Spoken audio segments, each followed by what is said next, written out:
Corde de Melb, explication du phénomène de résonance. Nous avons remarqué que lorsque la longueur de la corde était égale à un multiple de lambda sur 2, eh bien, la corde se mettait à vibrer avec une grande amplitude. Elle entre en résonance. Donc pour lambda sur 2, pour lambda, pour 3 lambda sur 2, etc. Pourquoi? La deuxième remarque, c'est que pour ces valeurs de grand L particulières, eh bien, la corde présente des nœuds et des ventres de vibration caractéristiques d'une onde stationnaire.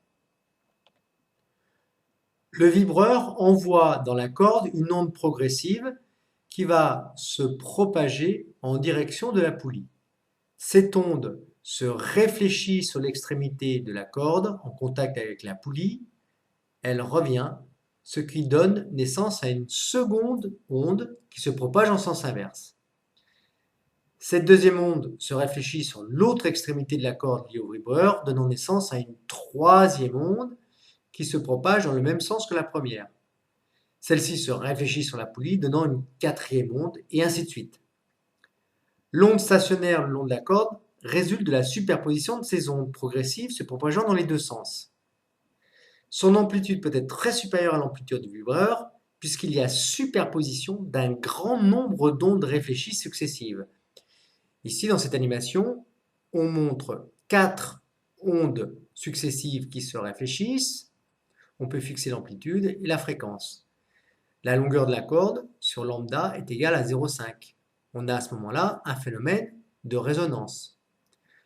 Observez que les ondes qui se propagent de gauche à droite et de droite à gauche, ici sont en opposition de phase au nœud de vibration et sont en phase au ventre de vibration.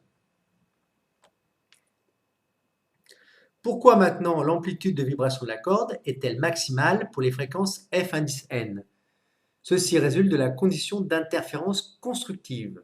En effet, il y a entre deux ondes successives se propageant dans le même sens, la première et la troisième par exemple, un décalage dans le temps correspondant à la durée d'un aller-retour le long de la corde, soit taux égale 2L sur C. Ces deux ondes ont donc en tout point un déphasage delta phi donné par la formule suivante.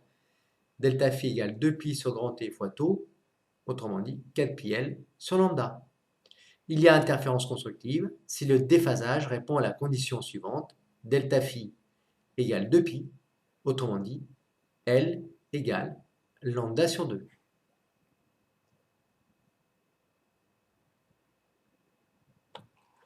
En généralisant, il y a interférence constructive si donc delta phi égale n fois 2pi, donc grand L égale n fois lambda n sur 2, lambda n étant la longueur d'onde correspondant à la fréquence f indice n.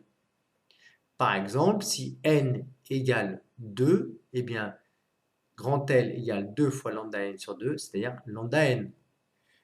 Prenons ce cas, eh bien on va prendre L sur lambda ici égale à 1, et à ce moment-là, on voit qu'on a à nouveau le phénomène de résonance. Pas facile à obtenir le 1, voilà, à peu près. On s'en contentera. Les fréquences de résonance F indice n répondent donc à la relation suivante. F indice n égale C sur lambda n, c'est-à-dire n fois C sur 2L. En conclusion, les fréquences de résonance sont celles pour lesquelles il y a interférence constructive entre les ondes se propageant dans le même sens, c'est-à-dire les ondes se propageant de gauche à droite et les ondes se propageant de droite à gauche. La superposition entre ces ondes se propageant dans les deux sens donne une onde stationnaire. Bien évidemment, si la fréquence du vibreur ne correspond pas à une fréquence de résonance, on prend une fréquence quelconque, à ce moment-là, on n'a plus le phénomène de résonance. Dans ce cas-là, on voit que l'amplitude de la corde est nulle en tout point, par exemple.